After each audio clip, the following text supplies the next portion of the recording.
تو رسم الخط میں اور خط میں فرق یہ ہے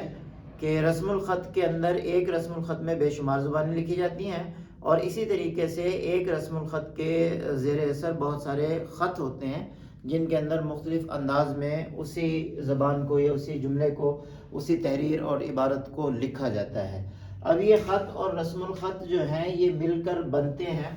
جس کو ہم کہتے ہیں کہ حروف تہجی بھی کہتے ہیں ان کو، اور حروف ہجا بھی کہتے ہیں۔ حروف تہجی یا حروف ہجا ان کو کہا جاتا ہے، ان کو ابجد بھی کہا جاتا ہے، اس پر بھی ہم بات کرتے ہیں۔ اب اس میں آپ دیکھیں گے حروف تہجی جو عربی کے ہیں،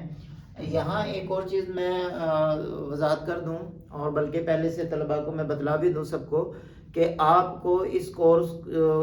مکمل کرنے کے لیے یا اس سے فائدہ حاصل کرنے کے لیے 3 چیزیں آپ نے اپنے پاس رکھنی ہیں۔ ایک یہ نورانی قاعدہ ہے، اس کا ہم جا بجا حوالہ دیں گے اس کا نورانی قاعدے کا۔ دوسرا، عربی لغت کی کوئی بھی کتاب آپ خرید لیں، بازار سے عام مل جاتی ہیں، PDF چاہے آپ ڈاؤن لوڈ کر لیں، تو اس میں ایک جو عام روٹین میں چلتی ہے، معمول کے مطابق بازار میں ملتی بھی ہے، وہ مصباح اللغات ہے۔ اس میں 2 سائز ہوتے ہیں، بڑی بھی ہوتی ہے چھوٹی بھی ہوتی ہے، جو آپ کو پسند آئے وہ خرید لیں۔ اور تیسری کتاب ہے تعلیم النحو، جو میں نے خود لکھی ہے، اور اسی کے مطابق ہم آپ کو یہ کورس بھی کروائیں گے، اور اسی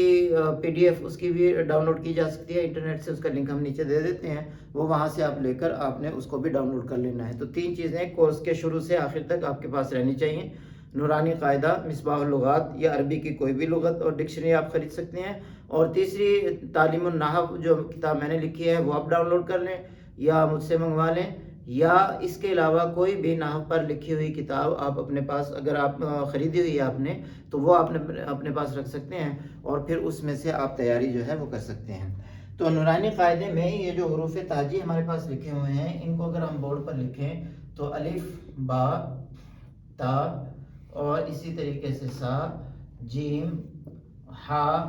اور یہ خا، اور پھر ہم کیا آگے دال، زال، را، زا، سین، شین، صاد، ضاد، طا، ظا، اور ہم لکھتے ہیں یہ عین، غلط لکھا گیا، عین، اور اس طریقے سے غین، فا، قاف، کاف، لام، میم، نون، واو، ہا، حمزہ، یا، اور یا۔ اچھا، یہ اگر آپ ان کو ہم شمار کر لیں، 1 2 3 4 5 6 7 8 9 10 11 12 13 14 15 16 17 18 19 20 21 22 23 24 25 26 27 28 29 اور یہ 30 بنتے ہیں۔ بہرحال اس کو دوبارہ سے ہم دیکھتے ہیں ان کو۔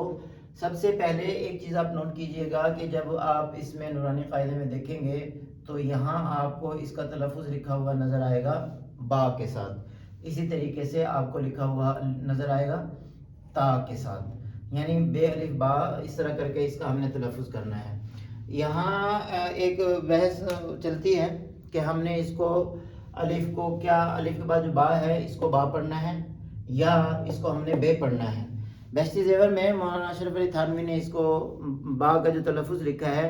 وہ بے لکھا ہے، بے تے سے اس طرح کر کے انہوں نے، یعنی بڑی اے کے ساتھ اس کو لٹا کے انہوں نے پڑھا ہے، جبکہ آپ نورانی قاعدے میں دیکھیں گے تو آپ کو یہ نظر آئے گا، اور بہشتی زیور میں آپ کو یہ نظر آئے گا۔ اب اس میں ایک اور چیز بھی ہے کہ جو ہمارے اسکول میں، پاکستان کے اندر اسکول میں پڑھائے جاتے تھے قاعدے چھوٹی جماعتوں کے اندر اردو کے، اس میں الف انار اور بے بکری، یعنی اس کو بے پڑھا جاتا تھا جس طریقے سے بہشتی زیور کے اندر لکھا ہوا ہے۔ عربی تلفظ اس کا با کے ساتھ ہے،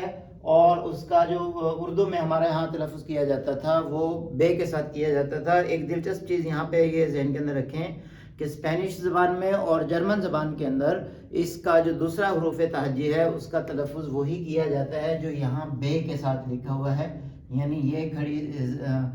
پڑی یا کے ساتھ جو اس کا تلفظ ہے یہ کیا جاتا ہے جرمن میں، اسپینش میں، اس طرح کی زبانوں کے اندر، جبکہ عربی کے اندر جو ہے وہ با کیا جاتا ہے۔ اور اس کے اندر ایک اور آپ کو بڑا دلچسپ نکتہ یہ ہے کہ جب ہم اس کو انگریزی میں لکھتے ہیں تو اس کا تلفظ ہم کرتے ہیں بی کے ساتھ، یعنی پھر وہ چھوٹی یہ کے ساتھ. تو 3 تلفظ ہمارے پاس آ گئے. ایک آ گئی بی، یعنی یہ انگریزی میں ہو گیا، اور دوسرا ہو گیا با، یہ ہو گیا جی ہمارے پاس جو ہے عربی کے اندر، اور تیسرا ہو گیا بے کے ساتھ. یہ ہمارے پاس جو تلفظ چلتا ہے اردو کے جو مقامی زبان ہے اس کے اندر، اور جرمن اور اسپینش کے اندر بھی یہی تلفظ اس کا کیا جاتا ہے. یعنی جو بھی الفاظ ہیں اب اس طریقے سے با، تا، سا، ان کو لکھا جائے گا، پڑھا جائے گا اسی طریقے سے فا، اور یہ جو ہے یعنی ان کو الف کے ساتھ جو ہے وہ پڑھا جائے گا، جن کو بے یا تے سے وغیرہ پڑھا جاتا ہے. اب یہاں ایک اور نقطہ آخر کے اندر، یہاں تھوڑا سا ہم بحث اگر کر لیں، ان میں جو تلفظ ہے عربی زبان میں کچھ لفظ ایسے ہیں جن کا تلفظ ملتا جلتا ہے. ان میں یہ دیکھیں، زال دیکھ لیں اور زواد دیکھ لیں، زوا دیکھ لیں. اگر ان کا تلفظ آپ دیکھیں گے تو ملتا جلتا جو ہے وہ آپ کو نظر آئے گا، اور اسی لیے اس جو لفظ میں زواد کے اندر آپ کو اچھی خاصی جو ہے وہ دقت ہو جاتی ہے بعض طریقے سے. لیکن کسی اچھی قاری سے اگر مشق کریں گے تو جتنا ٹھیک ہو جائے اتنا اس کو ادا کر لیں، اور اگر نہیں ہوتا تو اس کو چھوڑ دیں. بہت زیادہ اس میں مین محک کی ضرورت نہیں ہے کسی عام آدمی کے لیے. اس کی وجہ یہ ہے کہ کچھ لفظ ایسے ہوتے ہیں جو کسی بھی زبان کے اندر وہ اہل زبان ان کو اچھے طریقے سے ادا کر سکتے ہیں، دوسرے جو لوگ ہیں وہ ان کو صحیح طریقے سے ادا نہیں کر سکتے. ایک کتاب میں نے پڑھی تھی، ڈیرہ غازی خان،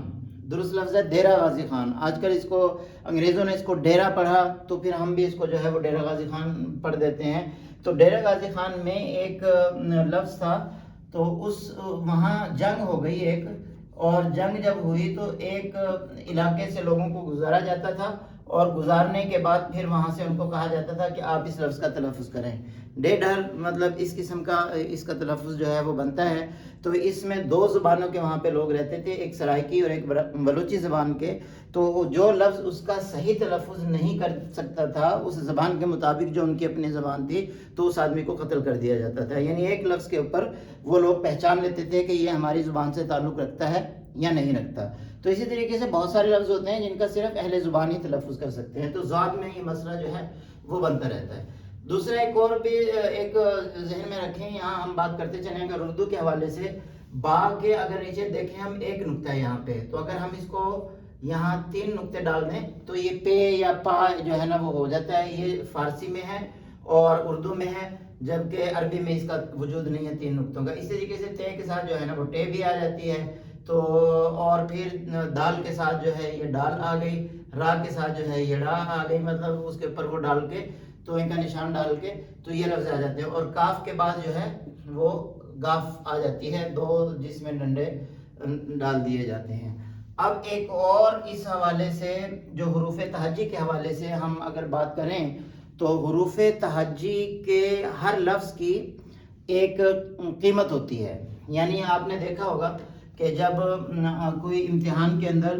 آپشن دیا جاتا ہے ملٹیپل چوائس کا، تو اس میں صحیح جواب کا کہا جاتا ہے، لکھا ہوتا ہے یہ الف، یہ با، اور یہ جیم، اور یہ دال. اب اس کا مطلب یہ ہے کہ الف کا 1 کے برابر ہے، با جو ہے وہ 2 کے برابر ہے، جیم 3 کے برابر ہے، دال 4 کے برابر ہے. یعنی ہر حرف تہجی کو کسی عدد کے مقابل مانا جاتا ہے، اس کی ایک عددی قیمت مقرر کی ہے صاحب فن لوگوں نے. اس پر ایک کتاب ہے، وہ ایک ہندو مصنف نے لکھی ہے، یہ آپ اسکرین شاٹ اس پہ دیکھ سکتے ہیں، اور یہ فن بلاغت کے نام سے، اور تقسیم سے پہلے کی ہے 1947 کی. اس کتاب میں انہوں نے اس کی بہت زیادہ تفصیل جو ہے نا، فن تاریخ کوئی اس کتاب کا نام ہے، اس میں انہوں نے ہر لفظ کی وہ بتایا ہوا ہے کہ اس کے اتنے عدد بنتے ہیں، اس کے اتنے عدد بنتے ہیں. اور اسی لحاظ سے پھر جو ہے جب کوئی شخص فوت ہو جایا کرتا تھا یا کوئی اہم موقع ہوتا تھا تو تاریخ گوئی اس دن کی تاریخ نکالی جاتی تھی، ان الفاظ کو جوڑ کر ایک شعر بنایا جاتا تھا، اور مکمل شعر کے بعد وہ اس حروف ہجا میں سے ایک اس کی تاریخ نکالی جاتی تھی. تو اس وجہ سے ان کو حروف ابجد بھی کہتے ہیں. اور ابجد اس ایک محاورہ بھی ہے کہ فلاں شخص تو ڈاکٹری کی ابجد سے بھی واقف نہیں ہے، یعنی اس کی الف بے جیم دال حروف تہجی یا ابتدائی معلومات سے بھی واقف نہیں ہے. تو ان کو حروف تہجی بھی کہا جاتا ہے، حروف ہجا بھی کہا جاتا ہے، اور ان کو ابجد بھی کہا جاتا ہے.